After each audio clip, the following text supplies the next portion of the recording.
Welcome back to Educator.com. This is the second set of lessons on the nervous system, specifically the brain. The adult brain is composed of 100 billion neurons, which is amazing to think about. That's a lot of cells. In the first few years of life, you actually lose a lot of brain cells. Think of it this way. A baby, their brain is like a giant untamed bush. And you don't need all of those little leaves and all of those little branches to have the bush, look nice and serve a purpose. So imagine that the baby brain undergoes a lot of pruning. You kind of clip certain parts off that aren't necessarily needed, and it becomes this nice functional shape with compartmentalized parts. So actually, proportionally, baby brains have a lot more neurons than they need. And by the time you get into your adult life, you're not really making hardly any neurons anymore. The ones you have are the ones you're going to use until the end of your life. The brain is a part of the central nervous system, and we're going to abbreviate that in the future as the CNS. And the central nervous system, unlike the peripheral nervous system, contains the brain and spinal cord. It's literally central. Brain, spinal cord going down your back in the middle. In addition to just your neurons that make up a lot of your brain, you're also going to have what are called neuroglia. And these are specialized kinds of neurons that don't do just the regular signaling, that they don't just do the sensory and motor part of how the CNS works with your body. The first one is oligodendrocytes. Oligodendrocytes came up in the previous set of lessons regarding how neurons work. So if you remember Schwann cells being those myelin sheaths wrapping around neurons in your peripheral nervous system that branch off from your spinal cord and brain, oligodendrocytes, they make those wrappings inside of the central nervous system. So they help insulate and make saltatory conduction possible in the brain. Astrocytes, they maintain the blood-brain barrier. They have a lot of functions, but I find this the most intriguing, that astrocytes, which kind of look like little stars, that's why they're called astrocytes. Looks like there's like little kind of beams extending from their little cell body. Astrocytes maintain the blood-brain barrier. And interestingly enough, your bloodstream, not everything in there is able to go into your brain. It's a protective mechanism, which is very important. And actually, some drugs introduced into the bloodstream, they stay out of the brain. And they affect other organs, other nerves outside of the central nervous system. And then other things can pass through. One of the many other functions of your blood-brain barrier is protecting your brain from certain microbes, certain parasitic worms. And interestingly enough, there is actually a kind of parasitic worm I've heard of that has evolved the ability to dissolve the blood-brain barrier. So it actually does end up inside a person's brain if it gets into their body. Microglia is another kind of neuroglia, and think of microglia as like the trash, the trash compactors of the brain. They're kind of like a macrophage would be in your bloodstream, an eater of cell debris. So they go around doing what's called phagocytosis, where they grab stuff outside of the cell, outside of themselves, like let's say it's waste that's accumulated. It might be some kind of foreign invader that got in there and it shouldn't be there. So they're cleaning up the trash in your central nervous system. And finally, the ependymal cells, you're going to find these more often around the ventricles, which are the little hollow cavities. You'll see more about those in the future on this presentation. They're like little holes, little cavities inside the brain. And the central canal, another cavity that you're going to find in the spinal cord, you would find these cells adjacent to those spaces, deep within the central nervous system, because they help produce what's called cerebrospinal fluid, and they help regulate it and kind of monitor it in case something goes wrong. And they do help produce more of it if it's needed, or produce less of it if there's already plenty. When it comes to brain development, you start small. If you look inside of a tiny little embryo, on a microscopic level, you have what's called a neural tube that first develops. And it's just very simple sets of neurons that are lined up, and there's a hollow section in the middle. So it is like a tube. That tube ends up getting little pockets. You can call them brain vesicles if you want. So at 3 weeks, let me actually color code this for you, you would see 3 main sections. And up here, this is the anterior part towards the front, and back here is going to be the posterior part. Up at the anterior part, you would call this first bump the prosencephalon. Prosencephalon. And this word cephalon is going to be the suffix, the ending of all of these little areas. So prosen, pro meaning before, like prologue, is up at the front. The next part I'm going to do in green is actually going to be called the mesencephalon. And just for the sake of time and making it simpler, I'm just going to write mesen. It has cephalon after it, of course. And then finally, at the back end, the posterior part, this is the rhombencephalon. And that's at 3 weeks. Usually before a woman even knows she's pregnant, this has already happened. Prosencephalon, mesencephalon, rhombencephalon.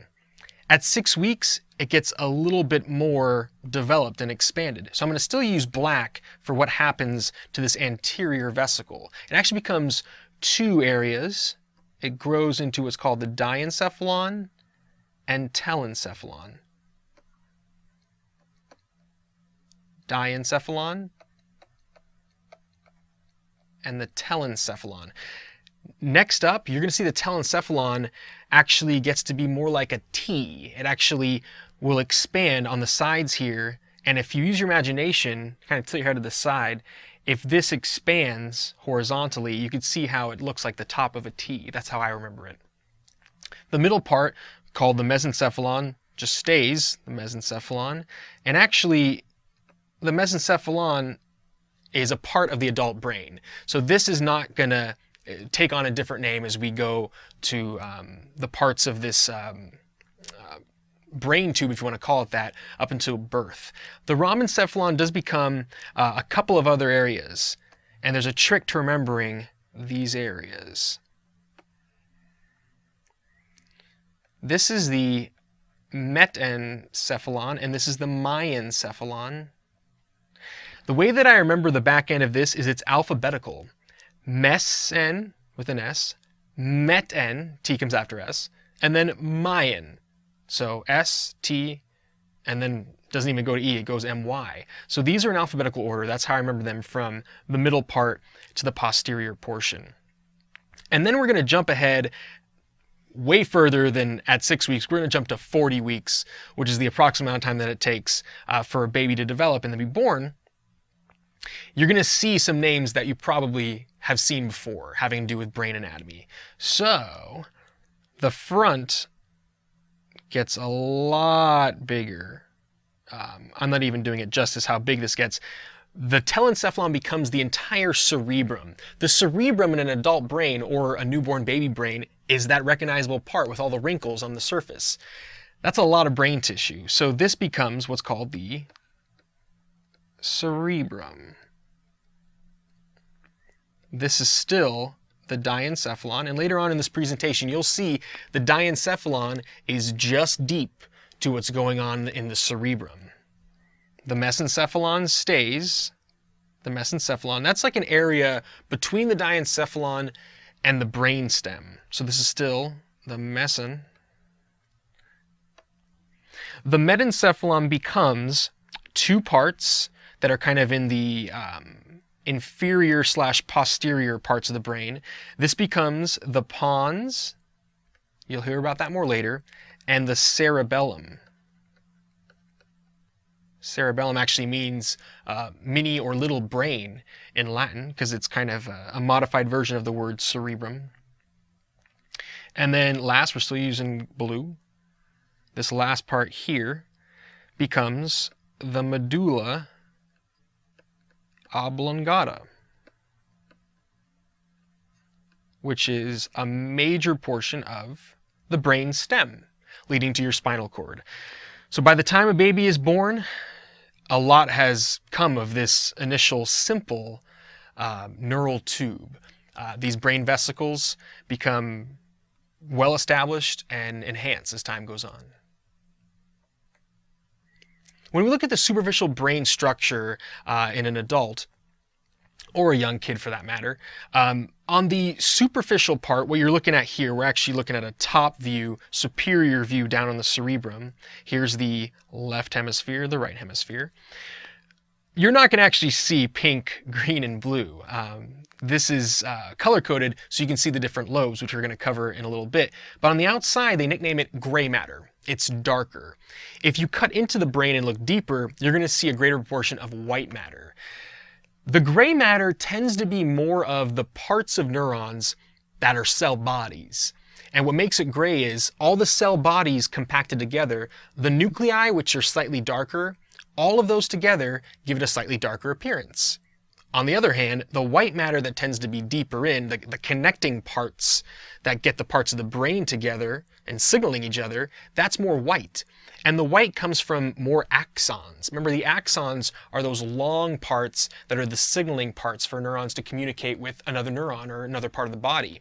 So that white comes from the myelin sheaths. And in this case, you're going to see a lot of those oligodendrocytes covering those parts of the axons, and that has more of a white appearance. Convolutions are the technical terms for the wrinkles. People say, every time you learn something, you get a new wrinkle in your brain. That's an oversimplification and kind of a cartoony way to put it. It's not like, oh, I just learned something new, bing, and then a wrinkle just magically appears at that moment. There is some truth to it because the more wrinkles you have, the more neural tissue you're fitting within your skull. Think about the surface of this having no wrinkles. That just means way less surface area. So you can compact a lot more neural tissue by folding it up and having it folded in this very nice way. So yes, as you do, as your brain grows and as you have neurons being made and then other neurons dying off because they're not needed, they're not as important, you're going to have wrinkles established and maintained.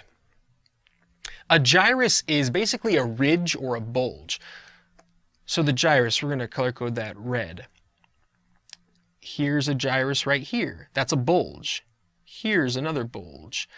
This gyrus here that extends in this red part, that actually has a very specific name. It's called the precentral gyrus because this black line here is called the central sulcus. So because it's in the front of it, they actually call this the precentral gyrus. On the other hand, this right here,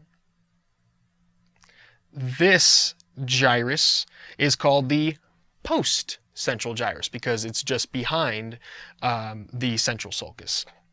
Plural for gyrus is gyri, G-Y-R-I. A lobe is probably a more familiar term. All of this green area is a lobe. And this is specifically the parietal lobe. The red ones are the frontal lobes. The blue ones are the occipital lobes.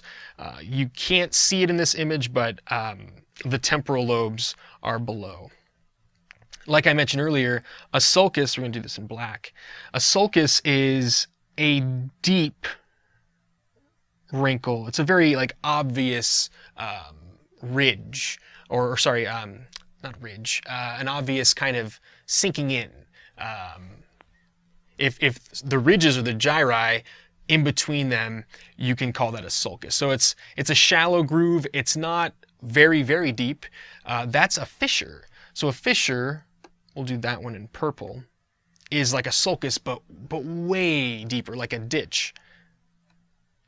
Here is one of the biggest fissures in the brain.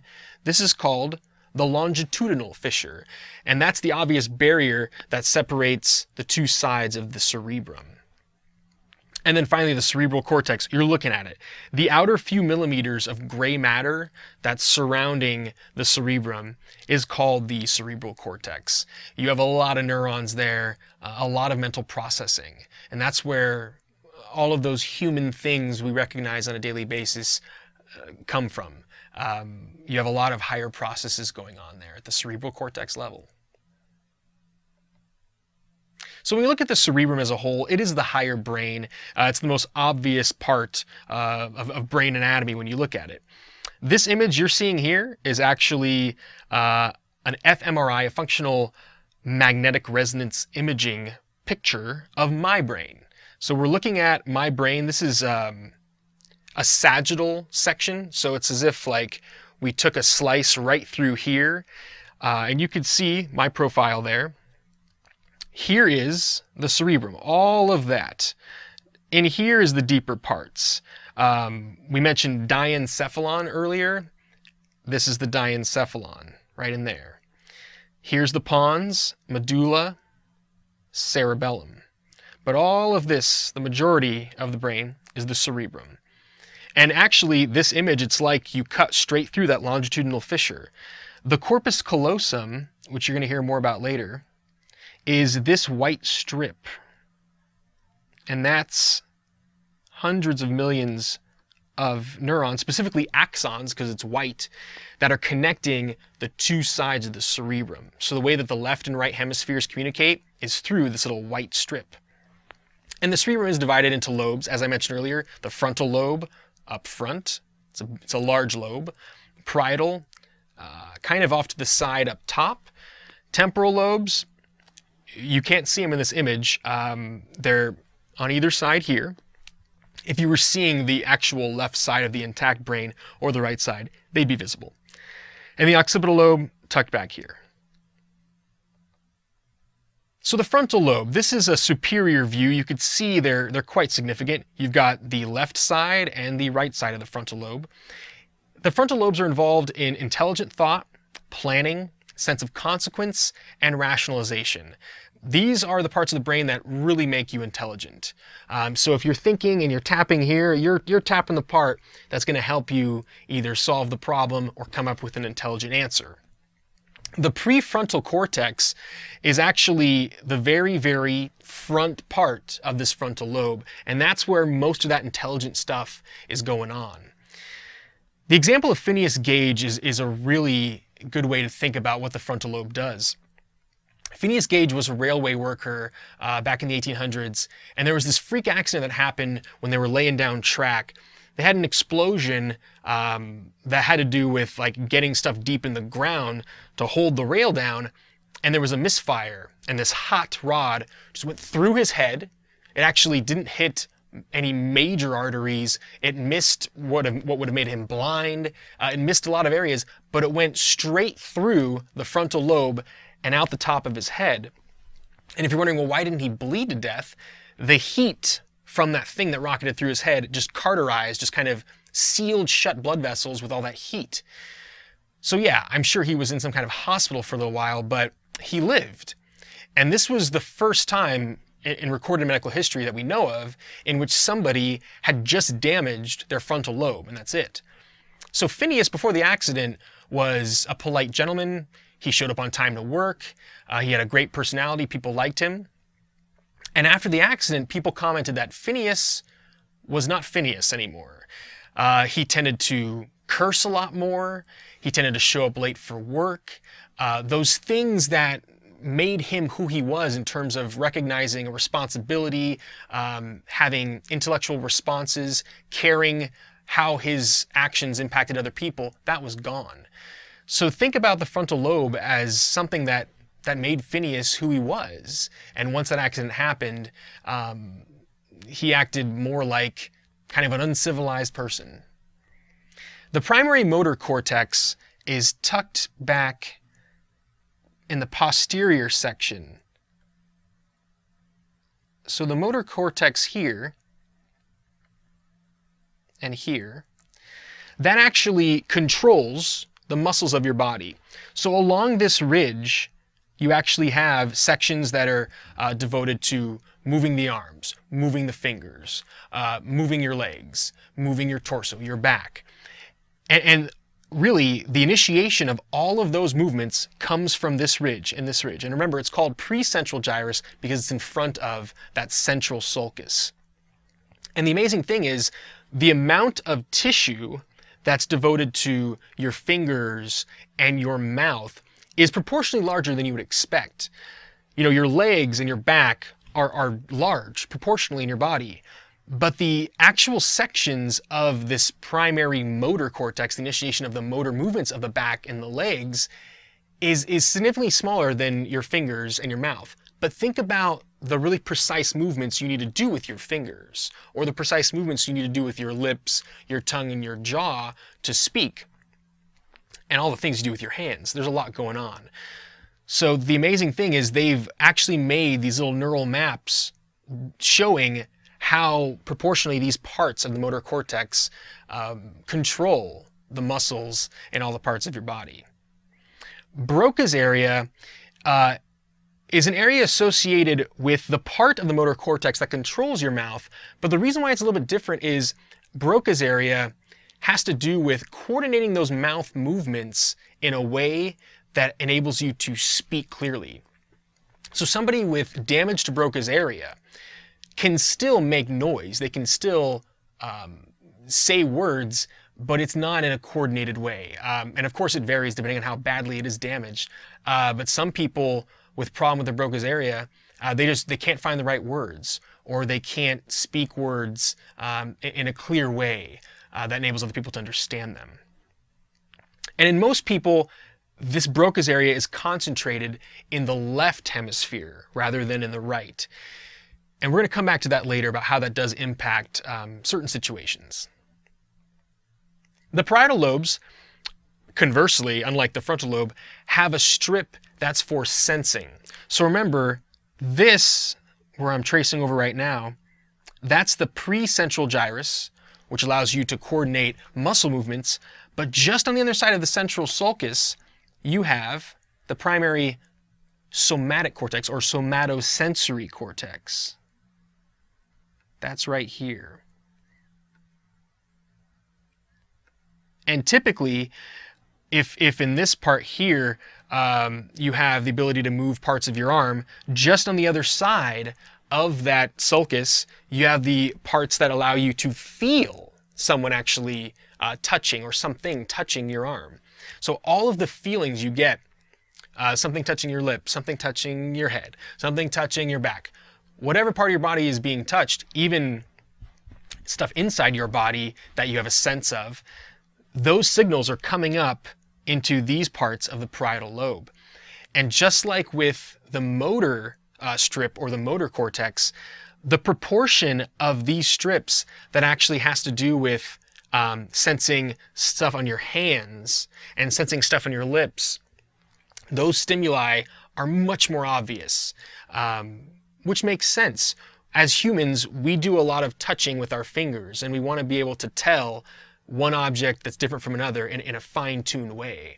So the proportions, yeah, for the hands and for the lips, greater than the actual size of them on our body.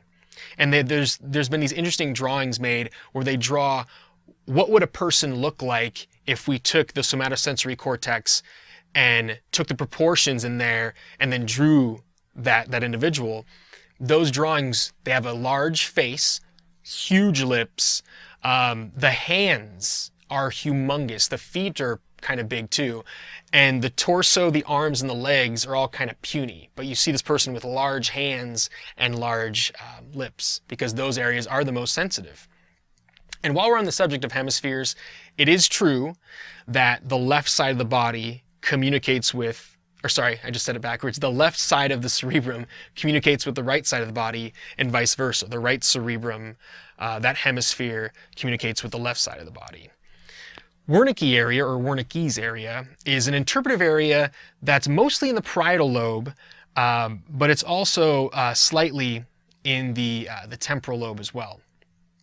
If you're wondering what this area does, it has to do with the temporal lobe a bit, because the things you hear, those sound waves go into your ear, and the nerves connect what you hear to the brain in the temporal lobe. And then that's how you actually, oh, I can hear it. There's an area of the temporal lobe communicating with this part of the parietal lobe, and it's called Wernicke's area, named after the doctor who discovered it. Wernicke would probably be a better pronunciation. But this area allows you to hear speech as something that you can understand. So if you have damage to Wernicke's area, something that could come as a result is you may still understand what the word sit means. You may understand what the word here means. But if somebody said, sit here, the person with damage to Wernicke's area would be like, they wouldn't understand really what that meant when those two words are together. So the ability for us to understand what words actually mean when they're strung together, that's thanks to Wernicke's area. Imagination and dreaming have a lot to do with these lobes. I've read that when they analyzed Einstein's brain, his parietal lobes were actually larger than the average person's brain. So maybe he had a genetic gift, more so than others, in terms of understanding or visualizing how the universe works. And the parietal lobe gives you a sense of where your body is in space, which makes sense because if that somatosensory cortex or somatosensory strip is telling me what parts of my body are being stimulated, having my feet touching the ground and having my arms touching this table that I'm at, that has a lot to do with the parietal lobe, just my body realizing where my arms are, where my feet are. If I do a headstand, that's going to obviously be a very different set of signals going up into my brain. The temporal lobe is mainly for hearing, but that's not all. So that's why you see auditory cortex here. And here's the right temporal lobe. On the opposite side, you're going to see a very similar lobe. That's the left temporal lobe. So the auditory cortex, that's where the nerves from your ears go to. And this is the one part of the brain where it's not switched. So with my left hand feeling something via touch, those signals are going up to my right part of the cerebrum, the right hemisphere. But when I hear something through my right ear, that actually it doesn't go to the other side, it just goes straight to the right temporal lobe, and same with the left ear. The auditory association area allows you to make sense of what you're hearing. So that is communicating with Wernicke's area. Also, words have a meaning to them beyond just what the definition is. There's of course the connotation of what a word means. You can say things in very different ways, and if you had damage to the auditory association area, that inflection that people apply to different words may not make may not make sense to you. The olfactory cortex is the parts of the temporal lobe associated with smell. So when we talk more about smell in future lessons, you're going to see that the olfactory tracts from the actual receptors that allow you to smell, they go right through the temporal lobe and they pass right by the hippocampus, and plural would be hippocampi. The hippocampi have a lot to do with memory, and you may have heard that of all the senses, smell has the deepest connection to memory because there is truth to that. The fact that the olfactory cortex goes right next to these parts of the brain that allow you to have those long-term memories, yeah. That's why, if you smell freshly baked cookies, you may immediately think about your grandmother's cookies that she made years ago, and it just triggers that response. You may smell a perfume or cologne that reminds you of somebody immediately. And so that's some examples of how smells could trigger long-term memories. The occipital lobes, mainly for vision. The visual cortex is the part of the back occipital lobe, of the most posterior part of the cerebrum, that actually just enables you to see. The visual association area is what's allowing you to make sense of what you are seeing. So if you have damage to the visual association area, you may still be able to see perfectly fine. But when I look at a sentence and I see, let's see, I see the word B-E-D, I see bed, I see B-E-D, and since I don't have a problem with my visual association area, I know that means bed. But someone with damage to this, the association area, they'll be able to see the B, see the E, and see the D, but not make sense of what those all mean together, which would be a terrible thing. Back here, this is actually one of those horizontal sections, or a transverse cross-section through the cerebrum. All of this yellow stuff is the parts of the occipital lobe that are lighting up, that are actually functioning and using sugars and doing all those action potentials to enable a person to see. So they've done these time and time again, showing how these parts of the brain are associated with seeing and then interpreting what you're seeing. The corpus callosum is a strip of white matter, like I said before, that connects the two parts of the cerebrum. Here's a nice side view of what the corpus callosum is, and here's a frontal view. If you could look through the frontal lobes and see it, you could see that here's that longitudinal fissure, that deep kind of ditch between the two sides of the the two hemispheres.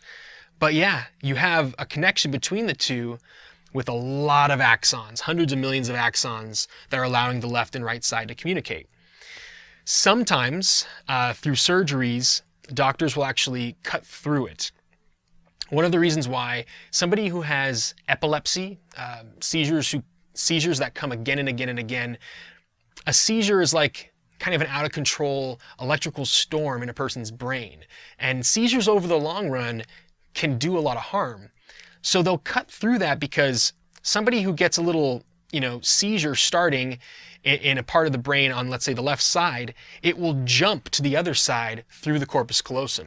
So if you cut off the connection, it prevents the seizure from jumping back and forth and creating some harmful scenarios. So in people who are epileptic, if they cut through that, you get some interesting effects because now it's not communicating as well. You don't have the left and right hemispheres kind of communicating. And here's an example. If somebody who has a cut corpus callosum is holding a pen in their left hand, remember the left hand, its communication is with the right hemisphere. Now the parts of the brain that have to do with naming objects, like making sense of words, is more on the left side of your brain. Now that has to do with this, right? The left side of the brain has to do with my right hand. So a person who holds this in their left hand with a cut corpus callosum, they'll be able to know that they're holding this, describe the object, but they're probably gonna have trouble naming it because the left hand doesn't have the signals going up to that language part of the brain on the left side. Conversely, if they then take that object and put it in the person's hand on the right side, well now this goes up to the left part. Your language area tends to be more in the left side. So they'll say, yeah, it's a pen. It's a pen. But then if you ask them, is this the same object you were holding in your left hand? The person probably won't be able to tell you yes or no. So that's an interesting result from cutting the connection between the left and right sides of the cerebrum. And actually, there's an interesting side note here. There's one other area in the very front called the anterior commissure, and that commissure connects a little bit of the front parts of the cerebrum. So people who have a split corpus callosum, you still have one little area in front of it where you can have some communication. So the seriousness of what I was just talking about can vary from person to person. The limbic system is deep within the cerebrum, and it's actually on both sides. It's slightly on the left, slightly on the right. It's for establishing emotion, linking higher and lower brain functions, and helping with memory storage and retrieval. The amygdala is a major part of it that tends to be in the deeper section. This whole red stuff colored in, that's the limbic system. So the amygdala plays a role in the fight or flight response, which you're going to hear a lot more about in future lessons that I'm going to give you.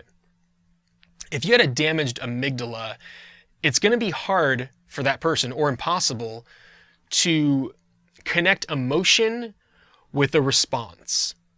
For instance, if I step out into the street and out of the corner of my eye, I see a car coming, that's going to initiate a very quick response in my body to back away. Somebody with a damaged amygdala might have some trouble with that happening. Recognizing that something is threatening to you is thanks to the amygdala. And that's really when the fight or flight response is going to come into play. Something is threatening to you, and the amygdala is connecting your response with the higher parts of your brain that gets you to react effectively and keep yourself alive. The cingulate gyrus, or the cingulate cortex, is on the top part here, where I'm tracing over, and this part of the limbic system assigns specific steps to discern emotions. So if you showed somebody a bunch of pictures of faces, and they have a problem with their cingulate gyri, you could show the person a picture of a face that's like this. So you could tell, since presumably you don't have trouble with that part of your brain, that I'm giving kind of a surprised or scared look. The person who has damage there looking at that part may not be able to tell you that they're scared or surprised. They may look at the open mouth and say, I think they're hungry, because they're missing that part that's enabling them to look at a face and figure out what emotions that person is experiencing. And that's part of being a social being. As humans, we rely a lot on what other people are feeling or experiencing to inform us of what's going on in the environment. So the limbic system, very important for keeping human beings alive. The hippocampus, also called hippocampi if you look at the plural word, is a part of the limbic system in the lower areas, and it's like two little kind of nodules, two little areas deep within the temporal lobes named after the seahorse. So hippocampus literally means seahorse. I guess if you use your imagination, maybe you might see that. But here are the hippocampi, and we're actually looking at a inferior view of the brain here. So here's temporal lobe. You can see that they're concentrated in those sections. The hippocampus has to do with getting memories. It allows the consolidation of long-term memories via long-term synaptic potentiation and a sense of time and space. Let me give you some examples. So long-term synaptic potentiation, that's a fancy term for saying that you're going to get a set of neurons in a connected pathway staying put, so that this one has the ability to stimulate this one permanently if need be. So long-term memory is because you have a neural pathway established in your brain that there's some importance to. It might have emotional importance. It might have importance for just remembering your phone number or remembering your address. So those things that you remember for years, you can thank the hippocampus, because the hippocampus has enabled, through connecting to them, enabled those parts of your brain to maintain neural pathways. Now, short-term memories, they form and they go. They form and then they go. For instance, if you ask me what I had for lunch on Tuesday of last week, I don't remember. I could guess, but chances are I'd be wrong. There wasn't a need for me to remember what I had for lunch on Tuesday last week. Now, some people have a gift, have something special where they can remember every day of their life, and they call that a disorder. It is somewhat of a gift, but the average person, you're only going to be having long-term memories maintained when they're needed. So a short-term memory, if you have a neural network established for, let's say, a conversation you had that wasn't of huge importance with someone, after a day or two, that conversation, the minor details of it, you won't need that network anymore. It could be reestablished for some other new experience that you just had. So the brain has a certain amount of what's called plasticity. This is an important word that'll come up later. Plasticity, meaning the way that the brain is arranged is not set in stone. You can actually adjust what it's doing as your life changes over time. And that's very important. Prior science from years ago, 30, 40 years ago, they really thought that the adult brain was kind of set in stone. And research lately has showed that's not true. The brain has a great degree of what's called plasticity. Patient HM is the best example I could give you for how the hippocampi work. And when he was alive, for confidentiality reasons, he was just called HM. But his name, we now know, is Henry Molaison. And Henry Molaison has passed away, so that's why we know more about him now. He is one of the most studied patients in medical history. Years ago, decades ago, he had his hippocampi surgically removed in an operation because of issues with something about his brain. But the importance is that every other part of his brain was functioning properly, but he's missing the hippocampus. So that's a great way to study what this does. I mean, that's how we figure out what parts of the brain do. If you damage one part of it, but the rest of it's intact, you can figure out what's missing or what's different.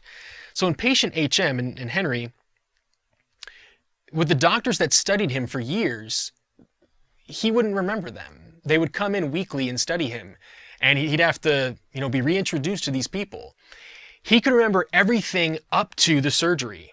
So you could ask him about childhood memories, things about his family. He would remember those completely. But once the hippocampi were removed, once they're no longer functional, that prevented him from making long-term memories that we take for granted. The interesting thing is that memories have different addresses in the brain. So I don't want you to think he was completely incapable of long-term memories. It depends. The amazing thing is that with the house that he lived in after the surgery, he was still being studied while he was living there with a caretaker. If you ask him to design the floor plan, he can design it exactly if you ask him to do it. And the theory behind that is, even after his hippocampus was removed, he had walked around that house for years, every day, same house. So something else in his brain was allowing him to remember that. Another interesting thing about that is, I don't know if this is a tall tale. I heard this story about HM, that the doctors went in one day and shook his hand. Let's say it was 4 doctors. They all shook his hand and introduced themselves as if he had never seen them before. A few days later, the doctors come back in, shake his hand, and now one of them has one of those little buzzers, one of those shocking buzzers on their hand. So the 4th doctor shakes his hand, introduces himself, and shocks him. And he of course, is disturbed by that, and maybe they all had a good laugh right afterwards. So you would think that he wouldn't remember that at all. The next time those 4 doctors come in, the last doctor that walks into the room still has the buzzer on his hand. So he meets the first 3 doctors, meets the first 3. The 4th one comes, and HM kind of hesitated a little bit in meeting this person. So maybe some other part of his limbic system had allowed him to retain some kind of emotional response to that individual. And this just goes to show you that the brain is very complicated. Even if you're missing the hippocampus, it doesn't mean all of your long-term memories are not going to happen anymore, but the majority of it is going to be affected. The basal nuclei has to do with the coordination of learned movements, and it's maintaining those learned movements over time rather than initiating it. So, for instance, when you walk, the precise movements of your arms and thighs, you don't really have to think about it consciously. When you walk, your arms just kind of sway back and forth, opposite of your legs, right? When your left arm moves forward, your right leg tends to move forward, and so on and so forth. We don't even put conscious thought into it, but you can thank the basal nuclei, these regions deep within the brain, and you can see they're concentrated in the white matter, the signaling parts, which makes sense because they're signaling these coordinated movements of your arms and legs while you're walking. Parts of the basal nuclei are inhibited by dopamine. I brought this up earlier in a previous lesson that if dopamine is the neurotransmitter that's turning off some of these parts, if you don't have as much dopamine being released as you should, you could get some uncoordinated movements, making it hard to make precise motions. The olfactory bulbs/tracts have to do with smelling. And this is a great image from Gray's Anatomy. We're looking at an inferior diagram of the brain. These little red parts outlined there, they look like little white strands. They're very obvious when you turn a brain underneath. You can see these 2 parts, and they have to do with receiving smells from what are called the olfactory receptor cells and bringing those parts into the brain. These are the only nerves that go directly into the cerebrum rather than the diencephalon or brainstem. So if you think about the nerves coming from your arms, from your legs, from your eyes, they go through kind of like relay stations on the way up to your higher brain. The exception is these olfactory tracts. And they lie just inferior to the prefrontal cortex. Like I mentioned before, the very front part of the frontal lobe is called the prefrontal cortex. The ventricles of the brain are basically cavities. If you've heard of the ventricles of the heart, the hollow areas within the heart, it's the same kind of structure in terms of why they're named this. These are hollow cavities deep within the brain. So we wouldn't call this a ventricle up here. Remember, this is the longitudinal fissure that you can see very easily when you look down on the brain from a superior view. This is a ventricle, and this is a ventricle. So this is one of those frontal or coronal cross sections straight through the cerebrum, and this gives us a good view. You can see part of the ventricles here. This is a transverse or horizontal section. So if you're wondering what do these cavities do, they have to do with generating and circulating the CSF, also called the cerebrospinal fluid. And there's actually a kind of cell known as, it's actually a region known as the choroid plexus that's adjacent to the ventricles. And remember the ependymal cells, I almost forgot the word, the ependymal cells, they have to do with making the CSF and regulating it. So these ventricles, those cavities within the brain, get CSF in there, and then they circulate that around the outside of the brain and the outside of the spinal cord, as well as inside what's called the central canal, which will come up in a later lesson. But what does this CSF do? What is it? Why is it important? Well, it has a lot to do with protecting the central nervous system and helping to regulate the amount of gases coming in and out, the wastes leaving, nutrients coming in. So that the health of the CSF impacts circulation in and out of the brain. Very important.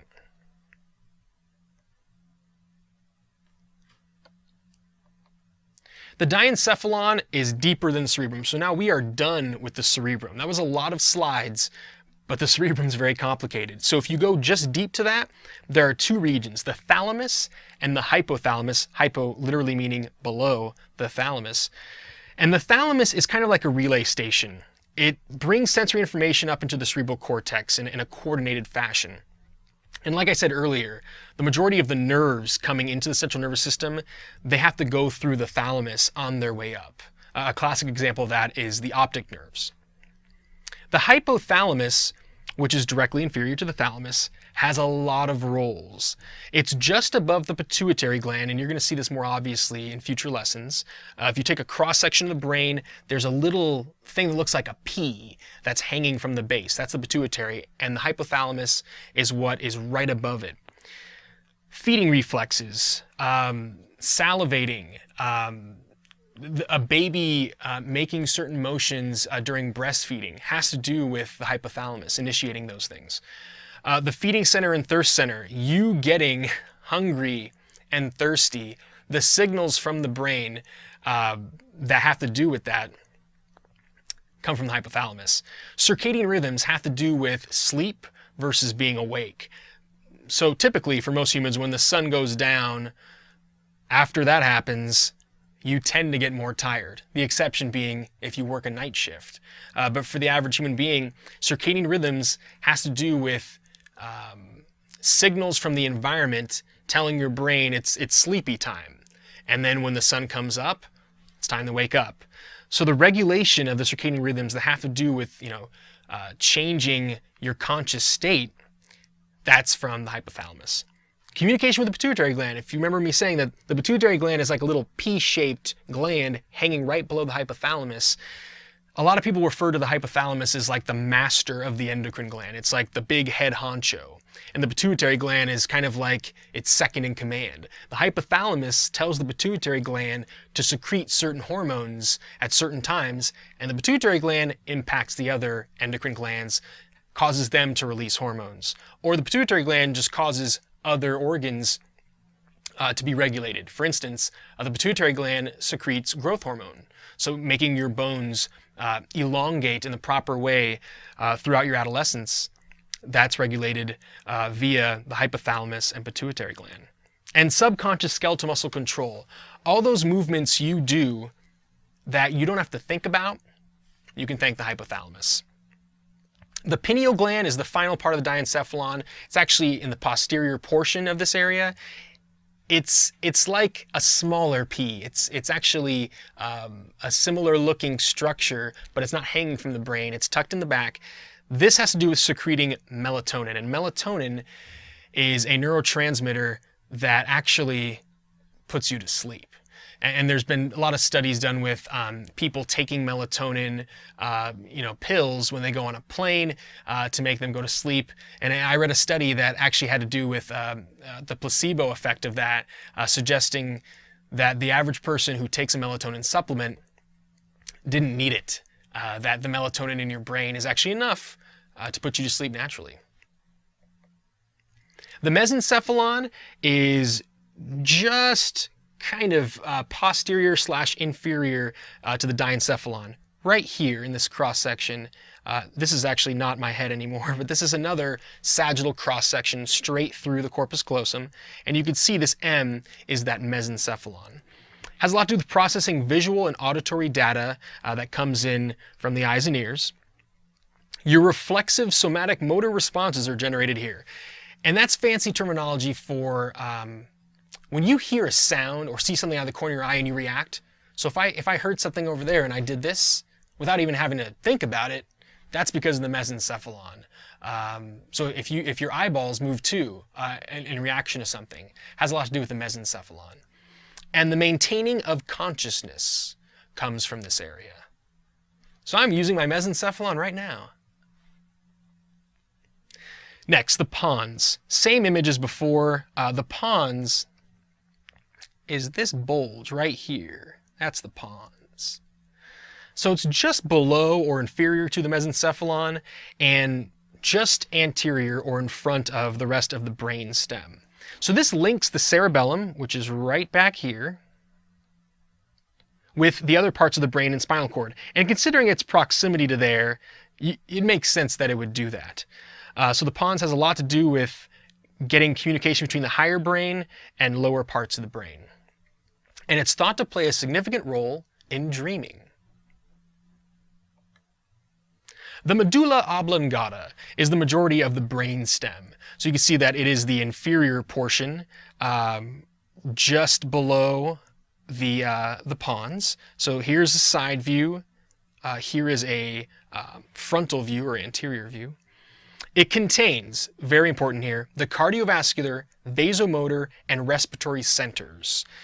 Damage to the medulla oblongata often results in a fatality because your heart rate is controlled by the cardiovascular center.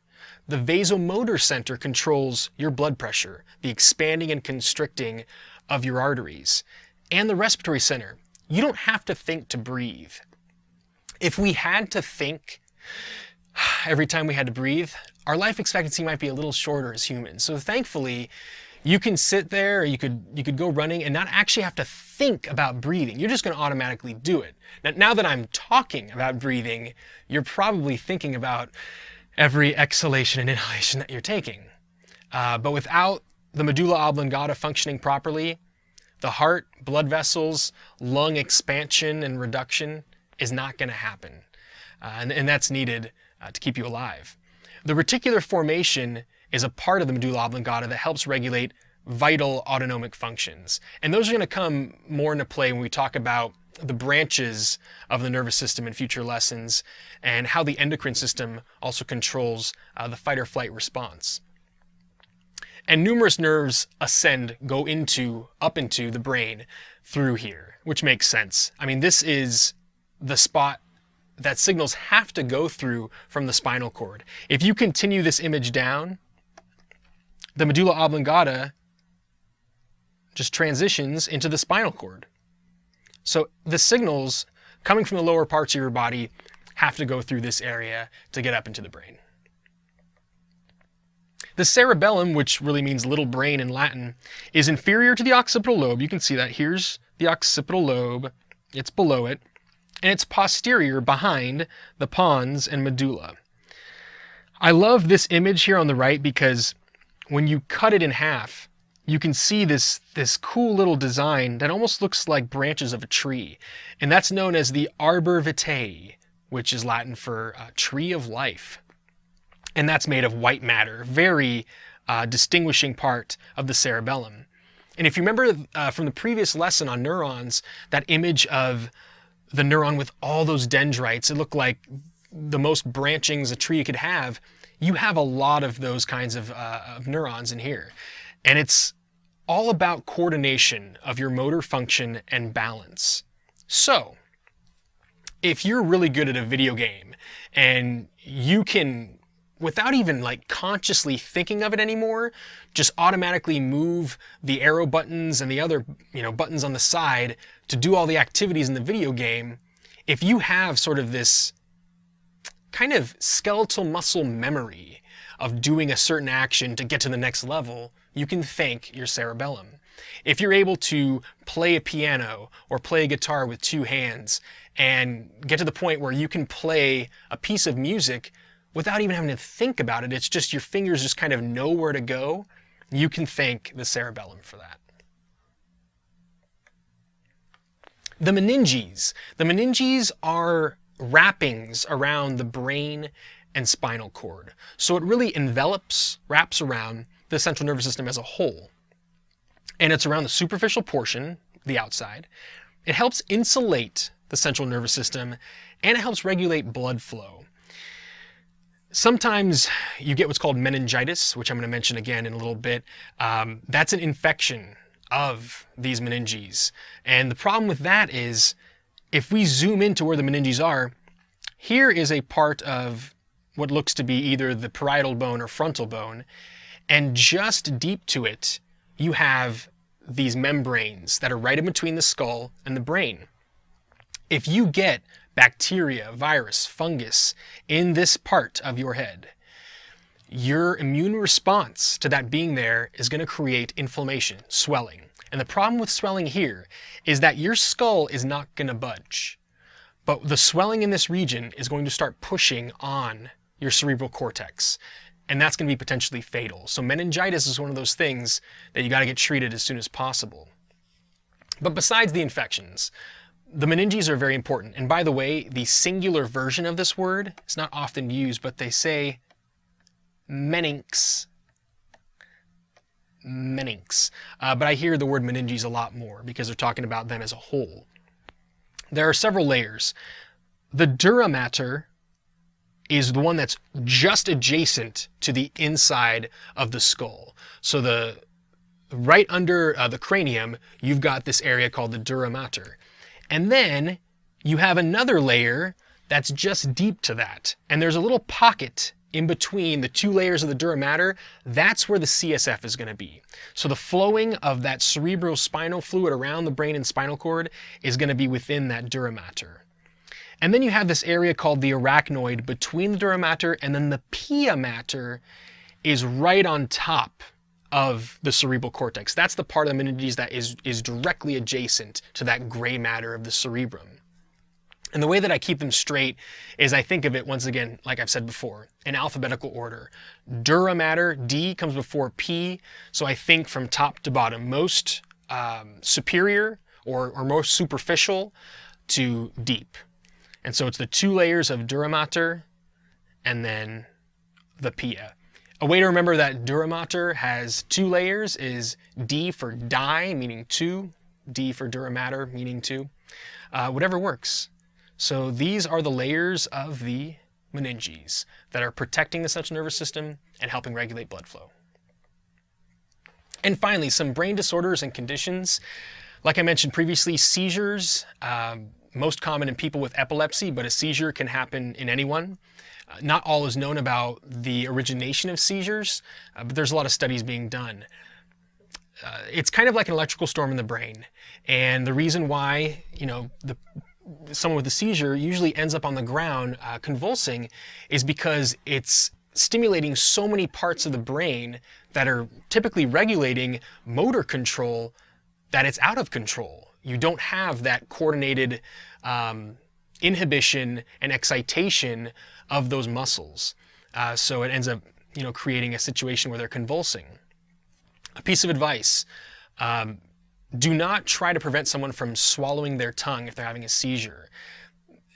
When a seizure is happening, because there's that uncoordinated movement, sometimes the tongue can get in the way of the respiratory passageways, but that's not as common as you would think. People who've tried to prevent someone from swallowing their tongue while they're seizing have they've gotten their fingers bitten off. And that's not something you want to do. You don't want to put your fingers in a person's mouth who can't control consciously their skeletal muscle movements because they might be biting down. What you should do is find a way to cradle that person's head. Get a pillow, get something soft, or just hold their head to prevent their head from hitting something hard. And when the seizure is done, assess how they're doing. Moving on, concussions. Concussions are fairly common, especially in sports that involve collisions. Car accidents are another way that someone can get a concussion. But any time that your head hits something very hard or something hits your head very hard, it can cause a brain bruise. And that's basically what a concussion is. It has to do with your head being hit so hard that all the meninges cushioning your brain, the cerebral spinal fluid being that nice buffer between your brain and the inside of your cranial cavity wasn't enough. Your brain physically hit into your skull, and usually it's just damage on the superficial parts of the brain that someone does recover from. Now, enough concussions over time can cause more permanent damage.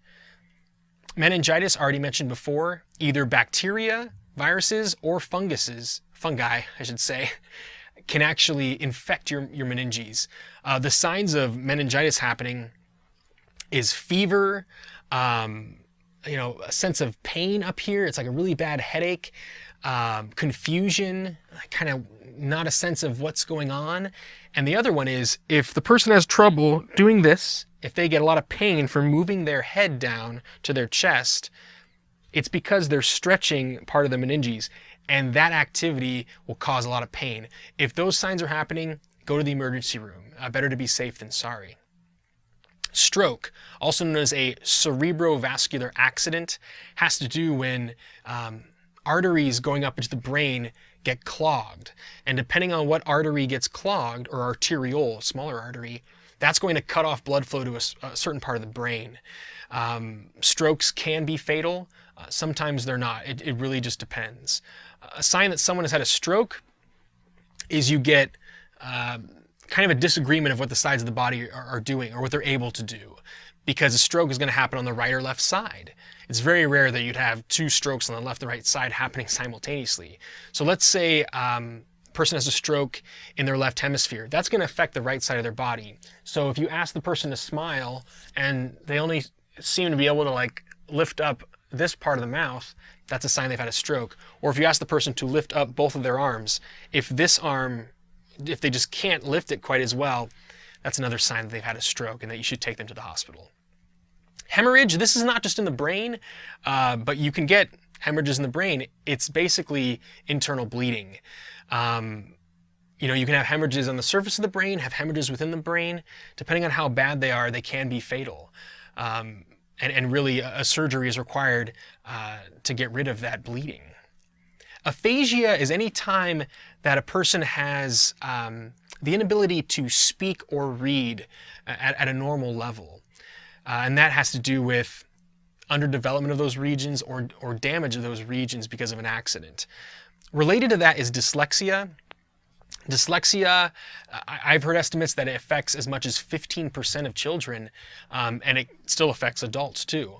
Dyslexia is not something that's incurable. It's something that someone can get over, but it has to do with reading and the words not completely making sense as it does in a normal reader. So let's say the person's looking at the word pie. They may actually see EIP when they read it. And that's of course going to create some issues with understanding. There are therapies that a person can do to get to the point where they see this as they should. So it's something that with work you can conquer it. Disconnection syndrome is a result of, like I mentioned earlier, cutting through the corpus callosum, having the left and right hemispheres not be in communication, and having sort of that disagreement of what the left and right hands or left and right sides of the body are telling a person. Like I also mentioned earlier, there is a small area anteriorly connecting parts of the frontal lobes that can still be in communication, but the majority of that communication is definitely in the corpus callosum. Hydrocephalus literally means water on the brain, and this is most common in infants. If they are not regulating the amount of CSF, cerebrospinal fluid, within the brain and on the outside of the brain and spinal cord, if they're producing way too much of it, you can get this swelling, almost looking like their head is ballooning. And that's most common in an infant because if you saw the skeletal system lessons, those cranial bones are not completely fused yet, so there's a little bit of wiggle room, and that buildup of CSF looks like the head is ballooning, and it can be fatal if it's not treated. Parkinson's disease, mentioned earlier, has to do with uncoordinated motor stimulation, and has to do a little bit, at least a little bit, with dopamine imbalance. There isn't a complete cure yet. I believe one day there will be a solid cure for Parkinson's because it's probably more than just dopamine. There are possibly genetic factors and environmental factors that have to do with Parkinson's disease and its onset. Alzheimer's disease, I've heard people mispronounce this. They say old-timers. It's Alzheimer's, and it's named after a doctor that researched it for many years. Alzheimer's disease, here's a picture that shows you what it looks like. Here's a healthy brain, one of those coronal or frontal sections through the cerebrum, and this is severe AD, or Alzheimer's disease. And you can see that there's a lot of deterioration.